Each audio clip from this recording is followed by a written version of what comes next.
يا الله محمد رسول الله. الحمد لله رب العالمين، الصلاة والسلام على سيدنا محمد وعلى آله وصحبه وسلم تسليما كثيرا. أما بعد، السلام عليكم ورحمة الله وبركاته. For those who didn't understand Arabic, indeed all praise due to Allah, the Lord of all the worlds. Peace and blessings be upon the beloved Prophet Muhammad and his respected companions and holy family members. First of all, I want to start the event off by thanking everybody for coming. Today's event will be on the life, the legacy, and the impact of Al-Hajj al-Malik al-Shahbazz, better known as Malcolm X. The life of Malcolm X is one that's full of dedication, sacrifice, struggle, and strife in the pursuit of truth, equality, and justice. Now, I would like to introduce the speaker for tonight, Sheikh Ali Abdul Karim. Sheikh Ali Abdul Karim was born into a Christian family. He was exposed to the teachings of Islam during the Civil Rights era. During that time, many African Americans converted to Islam under the influence of Malcolm X, also because of the social situation at the time. After accepting Islam, he spent most of his life associated with Imam Siraj Wahaj at Masjid al-Taqwa, where to this day he works as the head of security. He was a pioneer and a strategist in the 40-day drug cleanup operation, and this program has completely transformed that neighborhood from a terrible drug-infested area to one of the most progressive neighborhoods in the Brooklyn. This cleanup that occurred there was something that the NYPD was unable or unwilling to do, and it's something that has changed the area for the better. By occupation, he is a private investigator, and however, he's more popularly renowned for his extraordinary skills at martial arts. He runs a security company, and he's a security professor of high-tech investigation and security. Sheikh Abdul Karim, please come on. Inshallah, we'll start out with the dua before making a presentation, always praising the creator of the heavens and earth. أعوذ بالله من الشيطان الرجيم. بسم الله الرحمن الرحيم. إن الحمد لله نحمده ونستعينه ونستغفره ونعوذ بالله من شرور أنفسنا ومن سيئات أعمالنا ومن يهد الله فلا مضل له ومن يضلل فلا هادي له.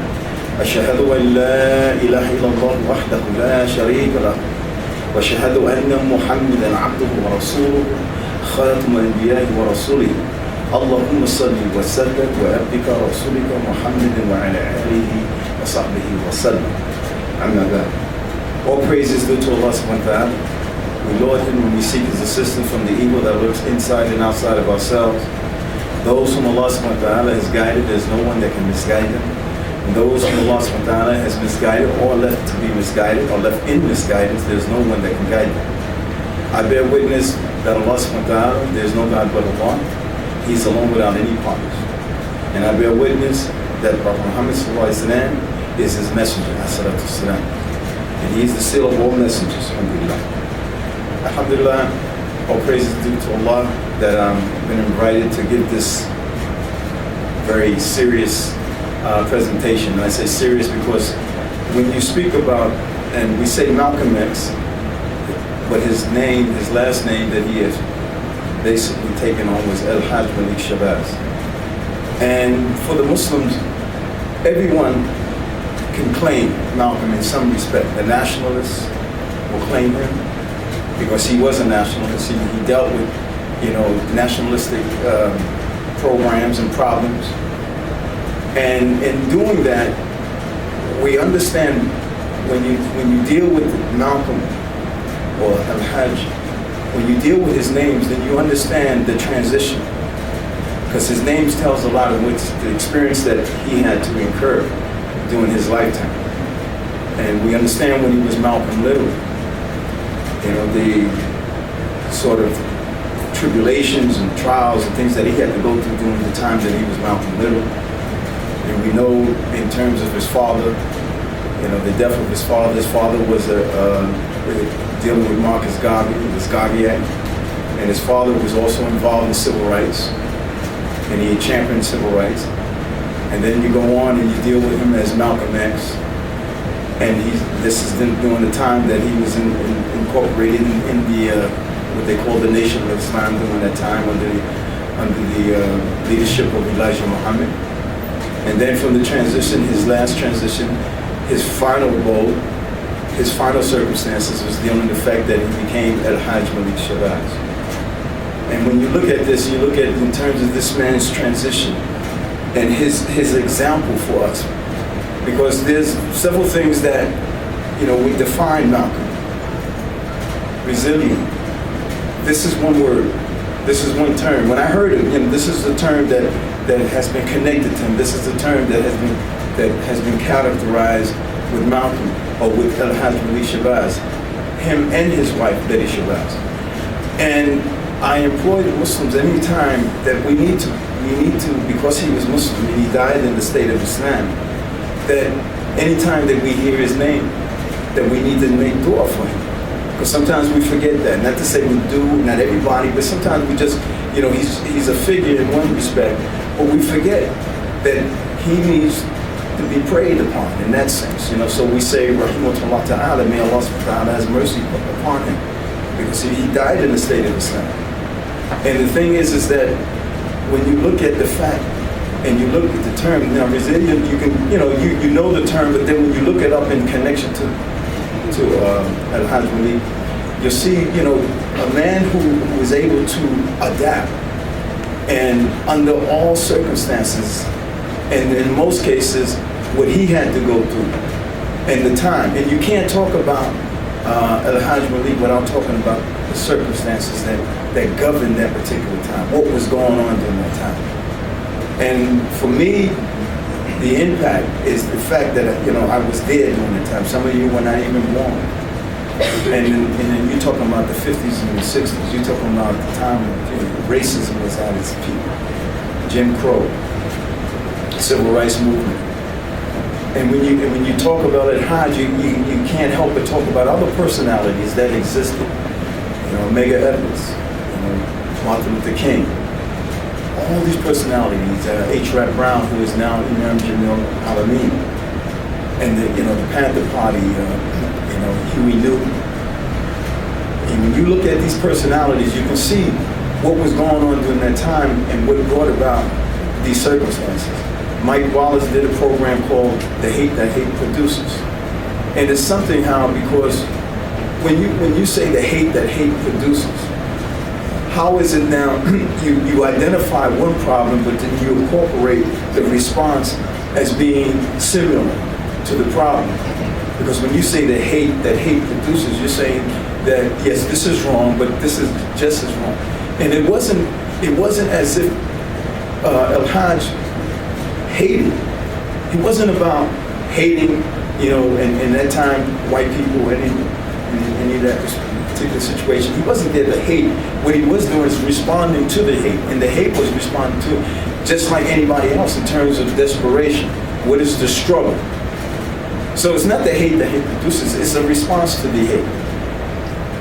Al-Hajj became the consciousness of America at this point, and in some respect.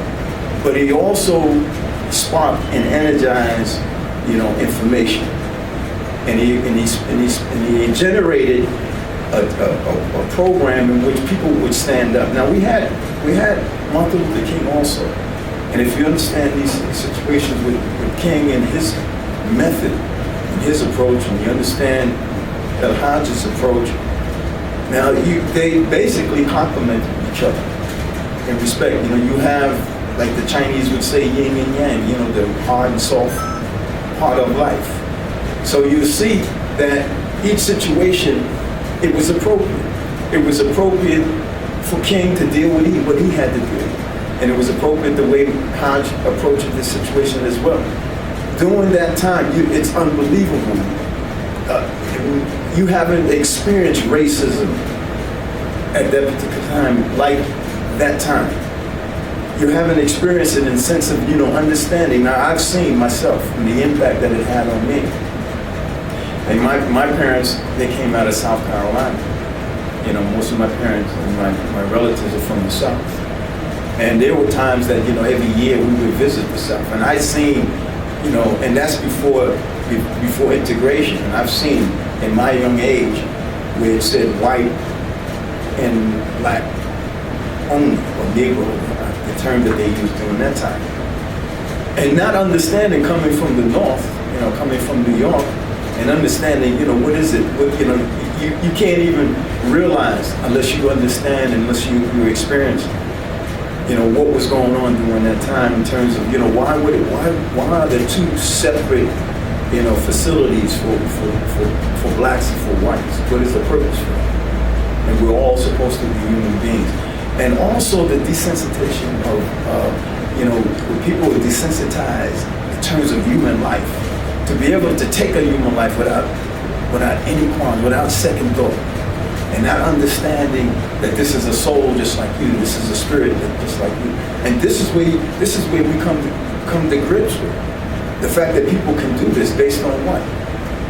What is the purpose of racism? What validity does it have? How did it come to that point where you hate a person because of their color, because of their race, and because of their religion? How does it come to that point? How is it now from generations after generation, people are teaching their children and generations to come forward to hate people because of how they believe or what they look like, their nationality? Where does that come from? Well, there's a history. There's a history even in the Qur'an.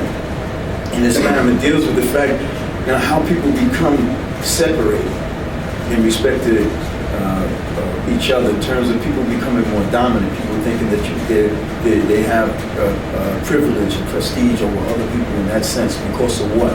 Because of the way you look, different. What does that have to do with it?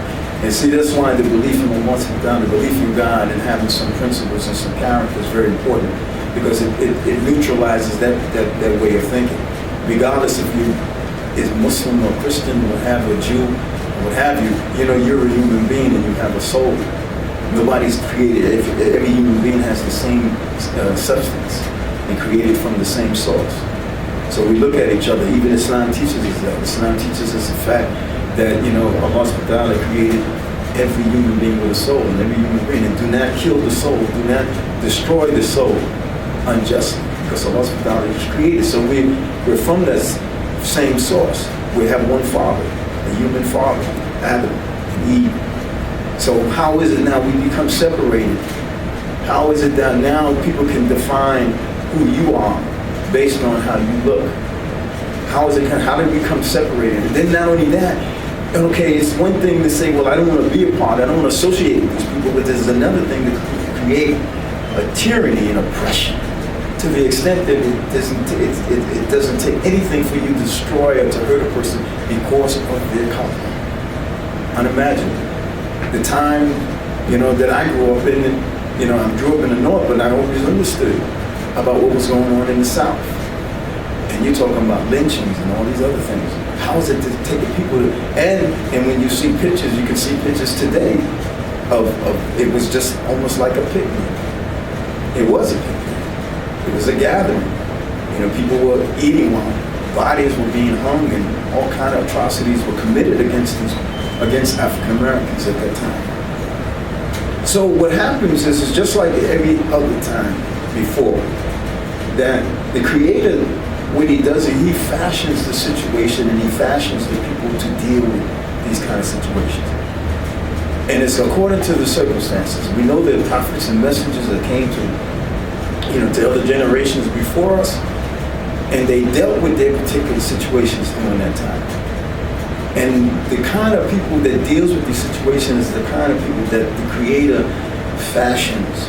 He gives a certain personality. I mean, we understand that, the time of Moses, the time of Noah, and we can just keep going on and back. And the kind of people that Allah subhanahu wa ta'ala, the Creator, had created these kind of people to deal with the situation. During the time of the Prophet Muhammad sallallahu alaihi wasallam, we can understand the ingredients that made up these people who dealt with this.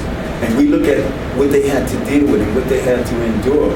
And we say to ourselves, would I have been able to do that? And we know we wouldn't have, because Allah sets the time and the place and the people to deal with these circumstances. So when you look at Al-Hajj and Shahbazz, you look at a certain personality, and we can categorize it from here is being courageous and be able to confront the situation. And we know, even in the hadith, you know, when the Prophet when you see an evil, that you should, you stop it with your hands. And if you're not able to do that, meaning if you don't have the power to do it, then you speak out, you speak out against it. And you know, those two things are related to when it comes to the civil rights activists during that particular time. You see people who took to the streets. You see Martin Luther King, a person who didn't stand by, he just didn't speak out against these atrocities and injustice. He was on the battlefield. He's a man that didn't have an army, a militia. You know, he didn't go out there with guns. He was armed with principles. And he went with principles, and those principles, it would spark courage to confront his oppressors. And when you look at Shahbazz, now these are personalities that they knew the danger, the consequences, because when you go out and you do these things, there's consequences to, you know, standing up for injustice, especially against tyranny and against tyrants, against oppressors, against people who are like beasts. And you know what a beast? A beast is an animal who have no conscience. It will rip and tear you apart. If you're confronted by a lion, a tiger, it will rip you apart without any question. It has no sense. It has no sympathy, no sensitivity. All it does is that's the beastly nature. And that's why Allah subhanahu wa ta'ala says in the Qur'an that people who don't believe and they go astray and they do the wrong thing, they are like beasts, but they're even further astray than that. People become like that. And then when Allah subhanahu wa ta'ala speaks about fahisha, you know, disbelief, you know, when you disbelieve and then you have a certain manner in your disbelief, fahisha, you know, immorality. And that is immorality, just that doesn't mean, you know, fornication and adultery. Immorality means it's really a strong, deep sense of being immoral. And being immoral can just translate into any kind of situation that you get involved in. And so we can see these things happening today. So we make these connections. When you think about people like Al-Hajj Shahbazz, you think about things when the Prophet ﷺ says the people's minds are like minds of gold and silver. Those who were foremost in the times of Jahiliyyah, in the times of ignorance, can become foremost in the times of when they obtain knowledge, the time that they obtain knowledge. And when you look at Al-Hajj, when you look at his life, much different from Martin Luther King's life in respect to what he had to go through, what he went through, and his journey, his quest during the time when he was Malcolm Little. And we know the situation. You know, he was involved in so many vices. And we know about his lifestyle. You know, in terms of drinking, you know, fornication, you know, and pimping and things of that nature. Burglary, you know, robbing, stealing, and he went through those changes.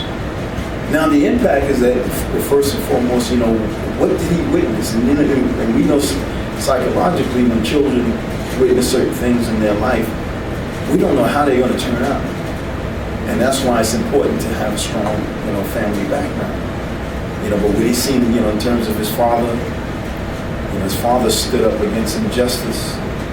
You know, with his mother was there for him. His mother was a strong African-American woman.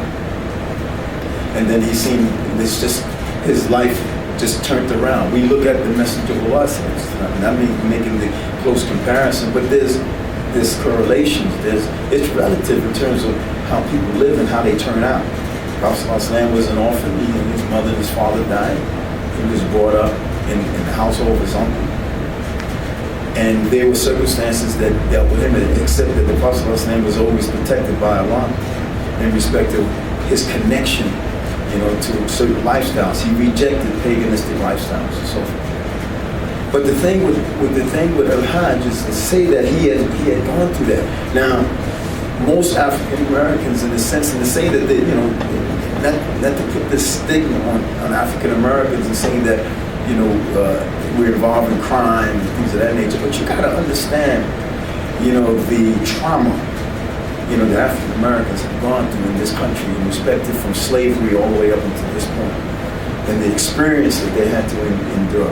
And you think that it doesn't become part of your DNA when you're oppressed to that extent? Because this is a lifestyle. And lifestyle, whatever you're going through is in terms of what women and the mothers go through is filtered in the DNA of the child, with the kind of character. That's why they always tell you in prenatal care how you got to take care of yourself, how you have to think good thoughts, how you have to involve yourself around good surroundings when you're carrying a child. Because it all is related, it all has an effect. So you don't know how that child's going to turn out when that child grows up in a dysfunctional family, what have you, experience. And then when you look at what was going on in the African American community, I can tell you firsthand, it's not easy to rise above principle and good conduct when all you're surrounded by is negativity. And it's people who, and this is why African Americans, in terms of how they struggle when they get out of the situation under the circumstances. And you have to understand, and that's why in relationship to Al-Hajj, you can see he is one of the examples of really someone sincerely looking for the truth. That's what you get, and that's what I got from him. When I read his autobiography, what it did for me, what it was to make me right for when I did hear Islam. I couldn't put the book down. Once I picked it up, it was like, and the image, it was better than watching a movie, watching TV, because the image that you create in your mind is much better than what you see on the screen. Because there's no other narrative except what you see on that piece of paper, and you're reading, and that's what you absorb. And the impact, and I saw the transition, and we can relate to it in that sense. And see that how is a man that pulled himself out of that situation and became the type of personality that he's become, that we recognize today. Malcolm's life did not end with his death. It just begun. It just begun. And you can see that from Malcolm Little to Malcolm X to Al-Hajj Malik Shahbazz. And that is the relationship, and this is the example, because what we do is that we use that analytical mind that Allah Ta'ala and the Creator has blessed us with to look at things. And you see why. Why is because when you look at other circumstances, that's how you gain your lesson. That's how children learn. Children cannot walk unless they see you walk. Children can't speak unless they hear you speak. That's why you're parents, because you are the guiding force, and they relate to that. So when you look at Al-Hajj and saw that how he went through all that. Now it's not easy to break bad habits. And the thing is that in the African American community, now I came up in a time when, you think that South had to be integrated. The North had to be integrated. Don't let nobody fool you. We had serious segregation in the North. In New York, believe me, there's certain places. I grew up in the projects, in rental projects in South Brooklyn. And I'm telling you right now, there were places that I could not go without being attacked and assaulted.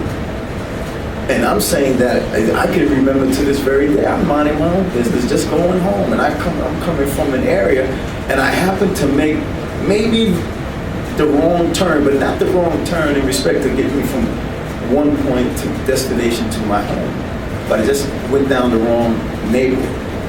And this guy came out as a white guy, and this is not any indication that I'm prejudiced in any manner. I always tell people, African American, we have everybody's blood. So you just pick your choice.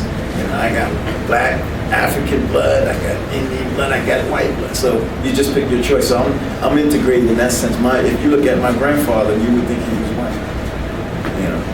But I went down the area, and the guy just came out he was Italian. He came out of the house, out of his house, and he said, "What are you doing over here, nigga? Get out of here, nigga."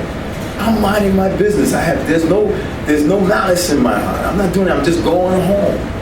Do you know? And I'm a young man at that time. Do you know the effect that these kind of situations can have? You can't begin to understand. And some of you come from countries and so forth that you struggle. And I understand that. But I'm telling you about firsthand experience. And I come from a background in terms of my family. My family, I used to hear, and I just recently used to hear stories about my grandfather, Now, my grandfather was well respected. He was from South Carolina. And like I said, if you look at him, you would think he was a Caucasian. But he took care of his family. He had a strong family-oriented background where he would not let anybody hurt his family. To the extent the Klan was supposed to come down to his area. He's from Lawrence, South Carolina. And my uncle, my mother's brother, used to tell us. Matter of fact, he just recently gave us a story how when they found out that the Klan was coming in their town, and he got his shotgun, and other people in the neighborhood got their shotguns, and said that nobody's going to put a hand on his family. He was very protective. And this is the kind of personality that we come up with. And then we have to understand, when you look at Hajj, that's when, you remember when his house was firebombed. When his house was firebombed, that didn't deter him. He didn't say, well, this is it. My family is in jeopardy. He said it straight out. He said, it's something, you're trying to harm me, and you're trying to do something to me, but when you start trying to harm my family, my children, then it's like, I'm paraphrasing, it's like it's on now. I will not allow anyone, to harm my family within my power. So this is the kind of courageous individual we're talking about in terms of Hajj. And I'm saying that after reading the autobiography of Malcolm X, I was right for Islam. And I'm saying I read all those, 400 or 500 pages, whatever, from the beginning to end. I never read a book just like that, in that sense, and it was just engrossed and ingrained in making sure I understood everything that was, all the context that was coming from that book. But I was right for Islam. And after that, I read Roots also, and I showed, and then, Malcolm, Hajj, and then Roots, and it showed me my connection to Islam. Even my family background. My brother did research. And in South Carolina, most of West Africans, were slaves, and they were brought to basically South Carolina. And most of the West Africans were from the Mandinka tribes, and they were almost all Muslim, majority of Muslims. So we're connected in that sense, and this is just I'm hoping this is a prayer of our ancestors, the fact that, we maintain our ancestry, and we understand, our rights and our inheritance, inshallah. So when I'm saying that, when I look at a Hajj, and I'm saying what he had to go through, and how was he able to get out of this situation, and then finally find his way back home, as we say that, when Adam was, alayhi salam, and our parents were ejected from paradise, and they were placed here on this earth. Now Allah subhanahu wa ta'ala, the Creator, forgave them, but they had to work their way back home. We as human beings, our origin is from, we wasn't placed here first. We come from the highest position. We come from paradise. This is the understanding. So we're trying to work our way back to where we originally come from, and that's paradise. So why I'm saying this is that when you see the quest of Al-Hajj Malik Shahbazz, you see it to the extent that you see a man who is looking for the truth. And this is what I got from him, because he went from one point to the other, and when he came into the Nation of Islam, he was the voice. He was the voice of the Nation of Islam. According to most writers, he made the Nation of Islam for what it was then. And he also, in terms of people, and this we got from his wife, Betty Shahbazz. She made it known, and she was a very close friend to Imam Siraj al-Hajj. Imam Siraj al-Hajj was part of the Nation of Islam during the time. He didn't meet or know al-Hajj personally, but he knew of him. He was close. He was very strongly involved in the Nation of Islam at the time. But he was definitely a close friend to his wife, Betty Shahbazz, before she passed. And she would say, and he knew, that had it not been for Al-Hajj Malik Shahbazz, that the Nation of Islam would not have grown the way it did. People came to the Nation of Islam because of Alhamdulillah Shahbazz. He was a strong voice. He was a clear voice. And so when you see somebody stand up, and present the case, and see this, and people forget that when Martin Luther King was speaking about civil rights, Hans said that it's not about civil rights, it's about human rights. And he wanted to make that international connection. Civil means, local. But he wanted to make that international connection, and he did. He raised the consciousness to the extent that he made connections over in Europe, and they invited him to the Oxford University, where he debated. And people were curious about what was going on. Now they understood the racism that existed. And the thing why I'm saying that really it's a contradiction when you say, when you establish a program that says that hate produces. And why is it now the victim is being victimized twice? The hate is one thing. See, what needs to be addressed is the hatred, not my response to it. If you hit me, I hit back. But sometimes, in the instance of what's going on at that time, it was almost as if you hit me, you don't see me, you hit me, and you don't see the person hit me, so I hit back. But all you see is me hitting back. So then I'm charged, I'm accused. But you didn't see him hit me. But in that day, the world did see the oppression that was going on. Now, it was all right when African Americans during that time were being lynched. There was no hue and cry amongst people who had really this sense. I mean, you take, for instance, as in contemporary, when you see oppression and it's not addressed in Nazi Germany, there's a book that I suggest and I recommend called "They Thought They Were Free."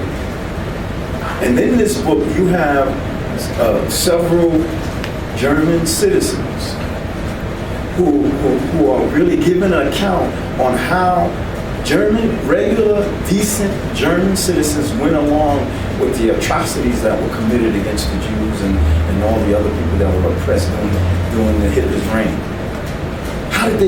He tells you how we got caught up in that situation when everybody knew what was going on. Everybody in Germany knew what was happening to the Jews. Why? You had Kristallnacht. How could you not know? How could you not know that all this atrocities and oppression and genocide was being targeted against one class of people? How can you not learn from history? Why are we again going through the same circumstances? And why this type of hatred and this genocide and this type of thinking is starting up again? How can you come to your senses when you hate people because of what they believe and the color of their skin? You see, I was hated for the color of my skin, and everybody liked me. Now, it's different now. You have situations where people are hated because of their belief. And people can camouflage when it comes to belief. You can camouflage, And I'm not saying that that's the right thing to do, but you're able to, people can't just pick you out as unless you show some image that maybe you're a Muslim or you're a Jew, you're a Christian, what have you. There's certain images, certain clothing, certain attire that you can wear to identify you with your religion. And if things get a little too hard and too oppressive, you can take those things off and then just become a regular person. But see, I can't change the color of my skin. So I had to endure. I had to endure everything that came my way. And you got to understand. Now, when I say that they integrated the North, I'm serious about that. I was part of that integration, especially when it came to the schools. When it came to the schools, you had, you lived in African American neighborhood, you had your own schools, but it was all African American, and then the school's material and the teachings was inferior. And we know about the decision about one of the judges that said, separate but equal, no such thing. Okay, you can have your own area, but we'll place in that area, you know, superior or sufficient amount of books and lessons and so forth. No, it didn't happen that way. That was just something that somebody said out of their mouth. That judge said it, you know, respected when he said that, he just said that out of his mouth. But in terms of reality, it didn't exist.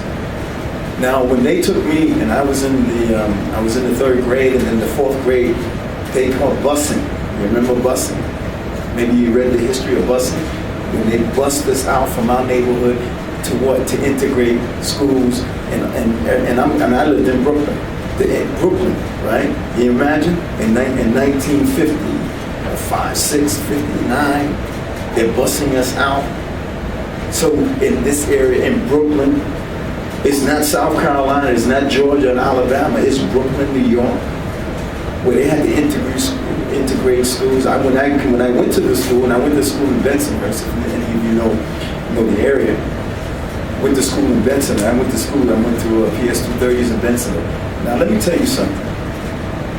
You've never experienced anything. When you see, now, when I say this, grown people throwing eggs at the bus, parents, not kids I can deal with. And I dealt with, you know, my peers in terms of, you know, occasions in there who hated us and they wanted to do certain harms to us, and I can deal with that. But when you see parents throwing eggs at bus and saying niggas go home, I mean, you can't. A young person can't even understand it, because what you do as a young person, you feel that if anybody has any sense, you think the grown-ups have sense. And how could they be into this? Why? How could they have this kind of mentality? Now, if I see the young people out there doing that, there's something different. I understand everybody, you know, goes off in some point, and they go outside their character as young people. But when you see grown adults, you can imagine. But that didn't deter us. Because I could have told my mother, I'm not going back to the school. Now, I didn't tell her that. I said, no, they're not running me out of here. I have a right. And this is what I learned from Hajj. We have a right, and we have a right to be here. We have a right to stand up for our rights. This is what you get. This is the courage. Now, sometimes, you know, there's certain things that come with the territory. When you stand up, especially during that time, you think the government during that time would say, you know, oh, we have to develop a conscience. I mean, that time Kennedy was president, and people, you know, you had activists after activists going to Kennedy and say, change this, change that. I mean, even after Kennedy's assassination, you dealt with Johnson. And you would think the consciousness and the conscience of the people would say, look, we have to turn, you know, we have to get these people their rights. Let me tell you something. In reality, and this is what you get from El Hajj, they did not give us rights over civil quiet. Willingly. It was relentless. Why did people have to die? Why did people have to march when and dogs and all kind of atrocities were conducted against, you know, the people? If this is right, if you got a constitution, and you see the Constitution wasn't a perfect document, because the Constitution said that African Americans were 3/5 of a man. So what? They had to be amended, and all of the 13 amendments, it had to be amended because it wasn't a perfect document. So it had to, the consciousness of the people had to come into play. And one thing you get from Thomas Jefferson, read what he said. Read what he said about he worried, and I'm paraphrasing, he worried that God is just. He worried that God is just. And why? Because he was talking about slavery. He was talking about, he understood the atrocities that America committed. And that to know that God is just, that means justice have to come. And it's swift in terms of divine justice. So we need to turn our lives around and understand. Now, when we took on areas, and I'm telling you that the courage that we got from El Hajj Malik, who stood up, and you had other organizations like the Black Panther Party, and you had the Civil Rights Movement, you had the nationalist parties and so forth, you stood up. You had individuals, Stokely Carmichael, Kwame Ture. You had people like that stood up. You had H. Rap Brown, Huey Newton. You had all these individuals who stood up. You know, the Panthers in the beginning, when you look at them, and like I said, you can't talk about Al-Hajj and not talk about all the other things that were going on. There were many heroes during that time. And they, you know, they like to give you the history. What they do is they castigate the people's response, but they don't castigate what causes, who perpetrated all this response. They don't, you know, what they do is they ignore that fact. They recognize it, but they ignore it. You can't, because every consequence, you know, every action has a consequences connected to it. There's a cause and effect. That's a natural phenomenon. You can't get around it. If you oppress people to no end, and we're seeing these things happening, of course, in the Middle East and so-called Middle East and all these other areas, that people were tired of being oppressed, and people stood up. It's just that what happened was, instead of dealing with it, do you know when you know, like one of the things that's happened to Emmett Till, when he was murdered, he was beaten to a pulp, and murdered and thrown into the river. You know, and I remember that very moment. Jet magazine, because his mother said no, they wanted to close the casket. She said no, leave the casket. This is a lesson. You can't even imagine. You can't even imagine people standing around while bodies are being hung. So you need personalities to come up and be a voice. Be a voice for the downtrodden, be a voice for the oppressed, and see people stand up. And this is what gives you life. If you're oppressed, this gives you life when you see people saying what you can't say. Speaking truth to a tyrant is part of this principle. Any principle that you understand, whether what religion you are, Christian, Jew, Muslim, Buddhist, what have you, you know from there, standing up and talking truth to the tyrant is part of principles that we're supposed to live by. So when you have somebody stand up like Al-Hajj, so then what it does is it also transfers to your spirit. And this is what we did. When I was going to school, you know, we had to fight our way from elementary school. I had to fight, and all because I went to school in Bensonhurst. All my school after my school in my own neighborhood was in Bensonhurst, and I went from elementary school to junior high to high school. I had to fight each time to survive because people didn't want us in their neighborhood. And eventually in high school, that was it. But it was the courage that the people had, because we had people who fostered that courage. And they're quite naturally becoming Muslim. When I say alhamdulillah, it was Allah subhanahu wa ta'ala has done it. But Allah puts people in certain places. People are fashioned, and Allah brings the right people for the right time, alhamdulillah. And when you look at Al-Hajj, you look at a man that when he went and he came from those vices and criminal activities, and then he was cleaned up morally as a moral individual in the nation of Islam. But it didn't stop there. When he went and made Hajj, pilgrimage to Mecca, this is a man you can see. This is what I got from him. This is a man that was looking for the truth. This is a man that said that I'm looking for the truth. And he was very close to Elijah Muhammad. But when he found corruption, when he found that there was something wasn't right, he was taught all these things about Islam, and it was not the right thing. He was angry. He was an angry, and I would say that, you know, like people say, well, he's an angry black man. And he's just angry. I mean, what do you expect when you're going through these kind of changes? And he wasn't angry, you know, it's righteous anger. That's what it was. He wasn't against America per se, just outright, he was against what was going on, the white supremacy, the racism, the atrocities, the genocide. He was against, and he spoke. Malcolm didn't kill anybody. Malcolm didn't pick up a gun. Matter of fact, in the Nation of Islam, it was forbidden to do. He didn't call for an army and an overthrow of the government. He wanted to integrate properly. He wanted just human rights. So when you see that individual stand up, and then you see, and this is what got me, when he made that Hajj, and he came back, and he said, wait a minute, I was told that the white man is the devil. I was told that there's no white people in Mecca. And I go there and I see to the contrary. So he could have said, well, you know, later for it, I'm enjoying, because he was being very well taken care of in the Nation of Islam. He was a prince, so to say, in the Nation of Islam. In terms of monetarily and materialistic, you know, he was well off.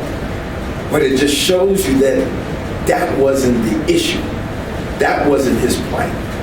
His plight was that he learned that this was not the correct belief that he was taught. And he got out. Now, there were some circumstances that drummed him out, but while he was part of the nation, he could have been quiet, but he spoke out. He said, wait a minute. I was told by Elijah Muhammad, I was told that there was no white people in Mecca. And then I'm sitting here, he's saying how his relationship, people, Muslims from all over the world, in Turkey and all over the world that he came in contact, that were Caucasian, that were white in that sense, and in the matter of color. And how he felt, and how he experienced the generosity. So that dispelled any myth that people are generally, or people are devils, or whatever the case is, or their character are tainted because of their color. We've learned that that's not the case. We learned that. We understand that. We experienced that. It's not the case. And so what happened, and then he found out other circumstances. Elijah Muhammad was involved, you know, in some devious situations in terms of immoral actions. He spoke out again. He was shocked. He was shocked. You see, what you get from El Hajj is you speak and you act. You talk and you act on what you say. If you can't talk and walk the talk, then you need to get out of your business. Get out of this business. People who like to be like El Hajj, you gotta walk the talk. You know, because that's what he did. Now, this is a man that knew that this kind of talk and this kind of response has a dangerous consequence. Did that make him deter from what his mission was? What was his objective? Did that deter Martin Luther King or Medgar Evers and all these other personalities who were assassinated? Why? Because they stood up. They could have stepped back. They could have been quiet. So when he was drummed out of the Nation of Islam, he still maintained his position. And then what did he do? He highlighted the true mainstream understanding of Islam. Now I take El Hajj as a person. He wasn't fully vetted in Islamic teachings, but there's a certain element that he had taken on, a certain character that we know that's from Islam. When he found out that Islam was the religion, he put his life on the line. Not many people will do that. Even people who are strongly rooted in Islam is not ready to give their life in that sense. So it reminds me of some of the companions. And some of the companions during the time before Islam was established, you know, in respect to government, and when Muslims had the army and they had legislation and so forth. Before then there were battles that were where Muslims companions fought, and before wine and alcohol was forbidden, they fought and they died for Islam, having wine and alcohol in their bodies before Islam was established. And the Prophet ﷺ guaranteed the Mujahideen, they guaranteed, they were martyrs, and they were guaranteed Jannah, paradise. So Hajj, then the example of the person who talked to the Prophet ﷺ about should he fight or accept Islam? Should he fight first or accept Islam? And the Prophet ﷺ, no, you accept Islam and then you fight. And the man accepted Islam, Sahaba accepted Islam. Before he could finish his day, he threw down, took the sword, and he was martyred. This is the kind. He wasn't fully vetted. He didn't make 5 prayers a day. He didn't fast in the month of Ramadan. He didn't make Hajj at the time. He was a man that just accepted his name, and then he took on that spirit that I'm going to stand up for this truth, and he was martyred. So I want to hopefully, and Allahu Alam, Allah knows best, but I want to hopefully pray that Al-Hajj falls into that category of a person of took, because many of us have Islam, and will we stand up for it the way we should? Should we stand up? Should we enact and initiate the type of spirit that's necessary to give Islam a good name and to stand up, for the truth? Where Allah subhanahu wa ta'ala states that He has purchased your property and your lives and your wealth for this deen, for this religion, for this way of life. So this is a man, Al-Hajj, he wasn't fully vetted, but he did establish Salah. He did make Hajj. He did say things, he did propagate and proclaim Islam. So we know that he wasn't extremely knowledgeable, but he had something, a gift that Allah subhanahu wa ta'ala had given him. He had this point of reasoning and understanding, and that he understood that it's about standing up and speaking the truth. Speaking the truth. And he was the champion. He was the champion of the oppressed and the downtrodden. He stood up. His words, and sometimes words means more than just fighting physically. War is one thing. War, people when they fought, the best time during the Messenger of Allah is not when he fought battles in defense. The best time is when he was able, to convince and to converse with the people whom he was proclaiming this message. It was during peacetime that people got a chance to hear the Treaty of Hudaybiyah. That was it. Even though it seemed like a compromise, but at least we put down our arms and we put down our hostility. And now we begin, let me hear what he has to say. Because on the battlefield, you don't want to hear nothing. You can't propagate the truth when you're fighting somebody physically. There's no areas in where conditions are set up where I'm going to be receptive to what you have to say. There's only hatred. There's only hatred and malice. And you're fighting, and the viciousness that comes from that. But when you put down your arms and say, well, let's talk sensible. Let's communicate with each other. And this is when people started to come to Islam after the treaty. Now the hostility is gone. Now you got time to listen. Well, let's see what this man Muhammad sallallahu alaihi wasallam, what does he have to say? People used to talk about the Messenger of Allah sallallahu alaihi wasallam. They used to talk negative. The enemies of Islam used to talk negative about him. And the people used to say, oh yeah, this is, but when they met him, they said, wait a minute, this is not the same person that they told me about. Because they saw the person, they saw it firsthand, and this is what we're looking for. Don't let the media and people define Islam for us. Talk to a Muslim if you're not a Muslim. Understand, you go to school, we go to school with each other. It's much different than the picture that they have been portraying in the media about Muslims. And that's why most people, when they defend the Muslims, they say, no, I know Muslims, I go to school with them, and I'm friends with them, and I conversate with them. They're not like what you say they are. Now, nobody's perfect. Everybody has their negative element. There's nobody exempt from that. But you don't judge people, just like when we talk, the famous saying of Martin Luther King, you judge people by their context, of their character. Islam says the same thing. Judge me by my character, how I relate.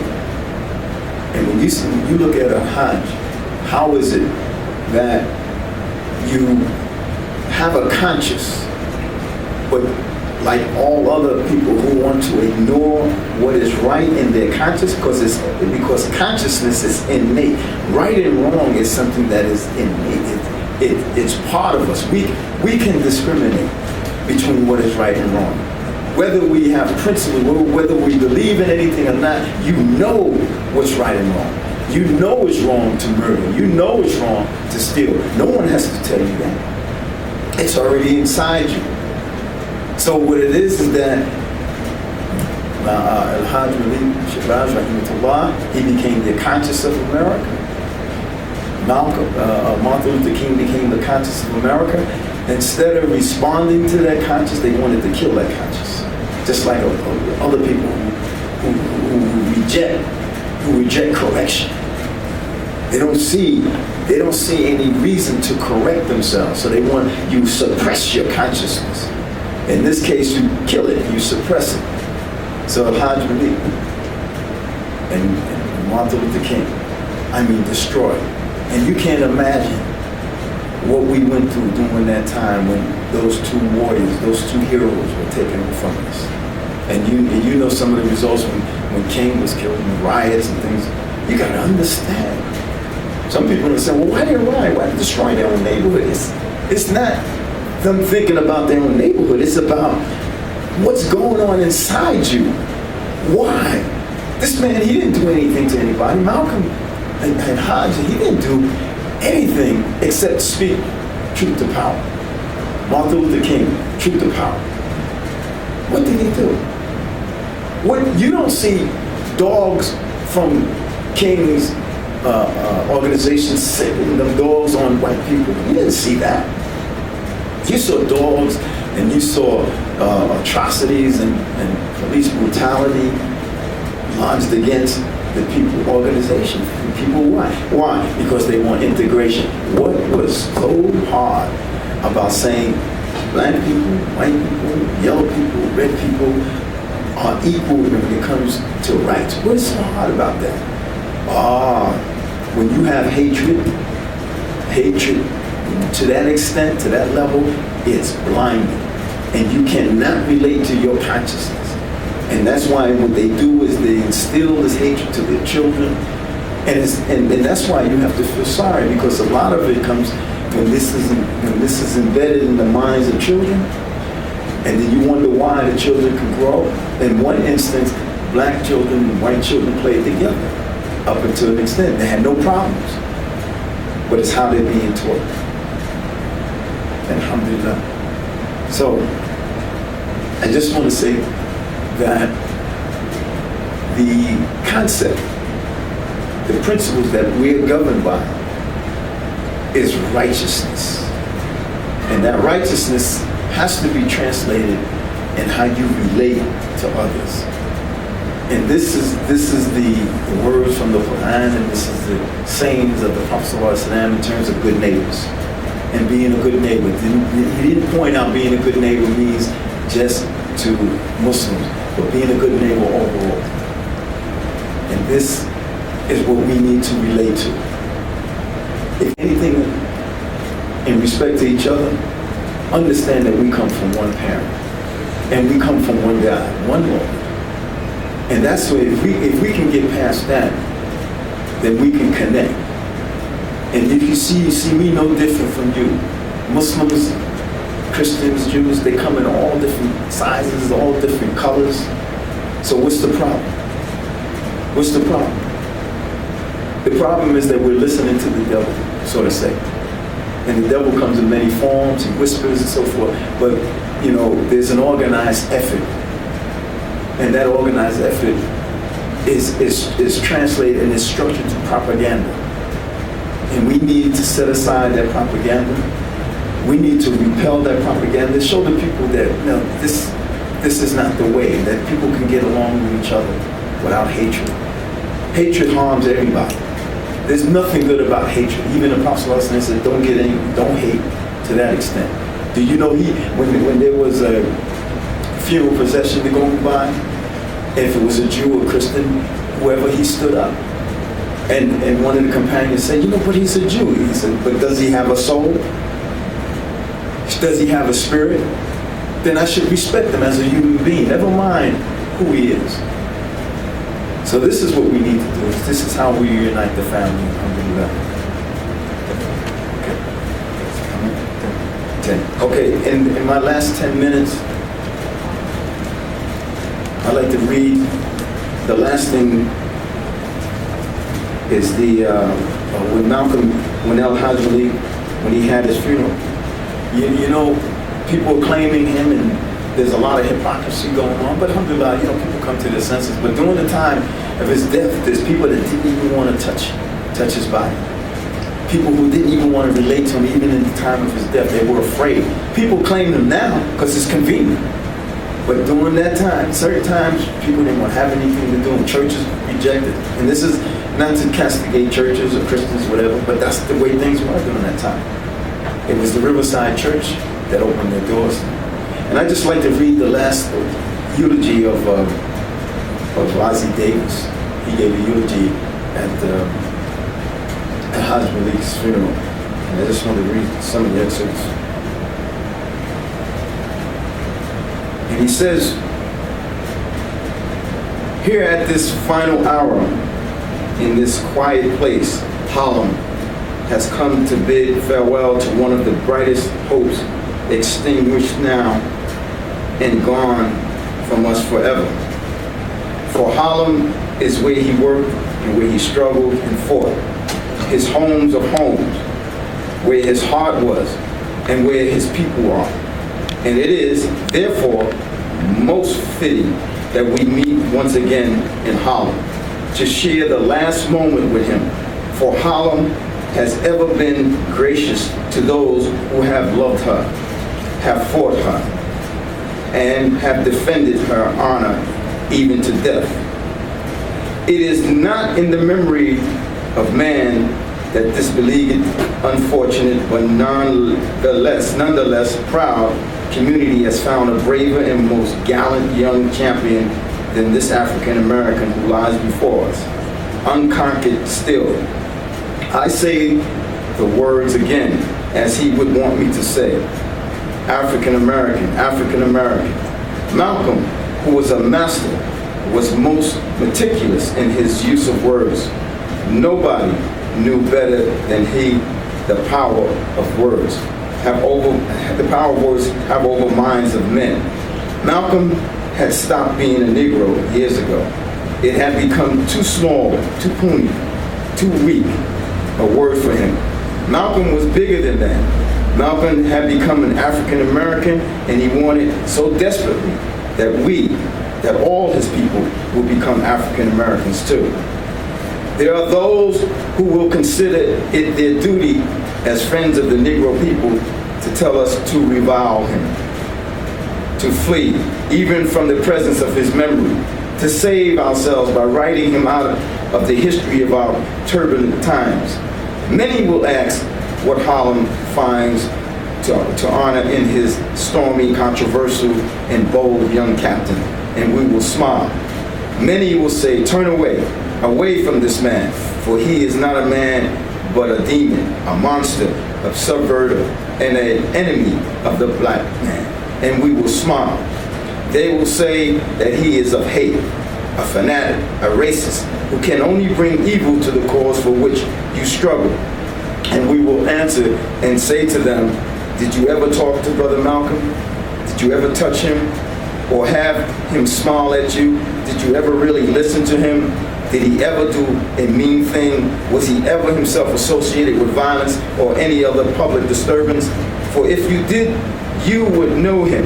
And if you knew him, you would know why we must honor him. Malcolm was our manhood, our living, our black manhood. This was his meaning to his people. And in honoring him, we honor the best in ourselves. Last year from Africa, he wrote these words to a friend. Quote, my journey, he says, is almost ended, and I have a much broader scope than when I started out, which I believe will add new life and dimension to our struggle for freedom and honor and dignity in the States. I'm writing these things so that you will know for a fact that the tremendous sympathy and support we have among the African states for our human rights struggle.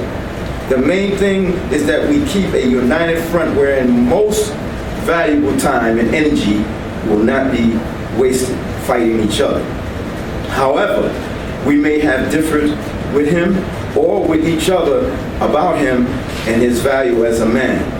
Let his going from us serve only to bring us together now, consigning these mortal remains to earth, the common mother of all, secure the knowledge that what we place in the ground is no more now a man but a seed, which after winter of our discontent will come forth again to meet us. And we will know him then for what he was and is, a prince, our own black shining prince, who didn't hesitate to die because he loved us. أقول قولي هذا أستغفر الله ولكم أستغفر الله ربي من كل ذنب وأتوب إليه لا حول ولا قوة إلا بالله. السلام عليكم. Jazakallah khair, Sheikh, for that really beautiful and insightful speech. If anybody who missed any of it, we're gonna post it on YouTube. So if you go to Google, type in YouTube JJAY M.S.A, and you can see the whole lecture anytime. So also now we're gonna pray the Maghrib Salah right now. After that, we're gonna play the movie. So if anybody wants, all the snacks are in the back. Also the bathrooms are over there as well. Thank you. شيدوا صرح الرشاد ليرفعوا لله دين من قد أبوا إلا الصلاة أبديتهم من مصلحين لا يعملون لغاية